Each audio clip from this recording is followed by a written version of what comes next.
L'actualité européenne le week-end, c'est avec vous Stéphane Leneuf. Bonjour Stéphane. Bonjour Eric, bonjour à tous. Dans votre Café Europe ce matin, vous nous expliquez que les lanceurs d'alerte devraient être mieux protégés dans tous les pays européens dans les années à venir. Après 2 années d'hésitation, la Commission vient de rendre publiques ses propositions pour assurer une protection européenne pour les lanceurs d'alerte. Jusqu'à présent, elle considérait que cette protection européenne n'était pas nécessaire puisqu'il existait déjà des législations nationales dans une dizaine de pays, dont en France avec la loi Sapin 2. Bruxelles propose donc désormais de protéger par exemple des salariés qui lanceraient une alerte dans le cadre de leur travail pour violation du droit de l'Union. Les domaines couverts sont larges, cela va des intérêts financiers aux règles des marchés publics en passant par la sécurité des produits, des transports, la protection des consommateurs et des données personnelles. Un mécanisme interne de signalement protégeant l'identité du lanceur d'alerte sera obligatoire dans les entreprises de plus de 50 salariés et les administrations. Et la Commission reprend là l'essentiel des propositions que le Parlement européen a adoptées en octobre dernier. La députée Virginie Rozière était rapporteuse de ce texte. Elle est satisfaite bien sûr, mais elle estime qu'il faut aller encore plus loin. C'est un progrès puisque aujourd'hui on a un tiers des États membres qui ont une protection des lanceurs d'alerte. Les 2 tiers n'en ont pas, donc ce sera un progrès dans tous les États membres qui n'ont pas de protection. Ensuite, on a des protections qui sont plus ou moins efficaces.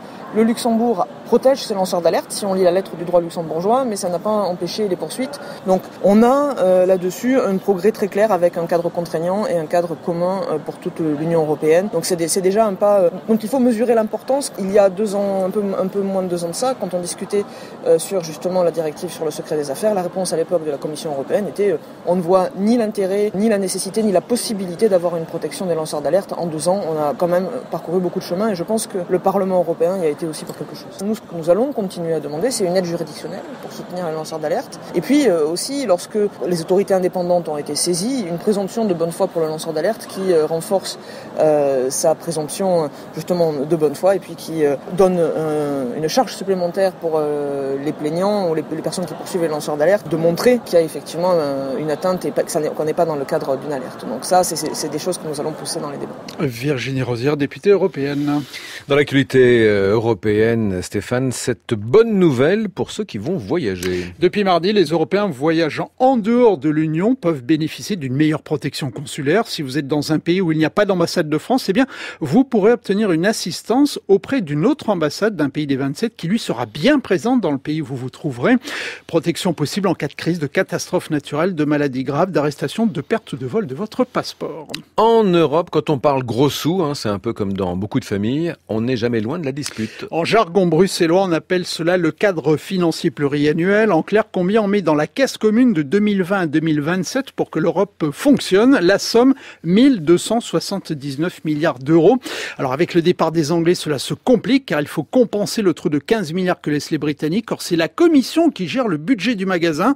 Jean-Claude Juncker a proposé cette semaine une hausse de ce budget, mais avec des coupes dans des secteurs emblématiques comme l'agriculture, les fonds de cohésion. La France hurle, elle ne veut pas entendre parler de baisse des aides agricoles. Le Danemark, les Pays-Bas, l'Autriche refusent de mettre la main à la poche pour financer le Brexit. De belles employades sont à venir d'ici mai 2019, date où il faudra que tout le monde se mette d'accord. On termine avec l'agenda européen dans les jours à venir. Une date à retenir, mercredi le 9 mai, la fête de l'Europe. Elle célèbre la déclaration Robert Schuman du 9 mai 1950 qui présentait le projet d'unifier la production de charbon et d'acier avec l'Allemagne. Discours considéré comme le texte fondateur de l'Union européenne, Eric. Un café l'addition, c'était le Café Europe de Stéphane Leneuf.